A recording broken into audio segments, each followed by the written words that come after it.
এই বেটা, এই অপদার্থ কোথাকার বেটা, বাইরে বেটা, তোর মোবাইল নিয়ে বেটা বাইরে যা বেটা, বাইরে ওঠো, ওখান থেকে ওঠো বেটা, ফালতু কোথাকার বেটা।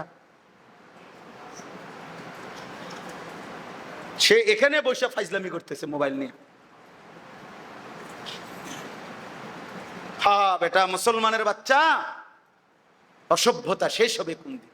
চুলের দিকে তাকায় দেখেন না যে মুসলমানের সন্তান না বেঈমানের, বুঝাও তো যাবে না। কোথায় মা, কোথায় বাপ? বাবা একটাবার জিজ্ঞাসাও তো করে না যে ফুত এটা কোন মানুষের চুল রাখলো। আফসোস আমাদের, দুর্ভাগ্য আমরা এক জাতি যাদের মা বাপ বিল্ডিং দালানের প্রতি এত বেশি যত্নবান, আপন সন্তান বরবাদ, মানুষটা নষ্ট হয়ে যাইতেছে, কিন্তু ওটা খাট ঠিক করে, ওটা সোফা ঠিক করে, ওটা সোফাতে আবার বার্নিশ দিতে আছে, একটু কালার ডিসকালার হয়ে গেছে, দরজা ঠিক করতেছে, ছিটকারি লাগাইতেছে।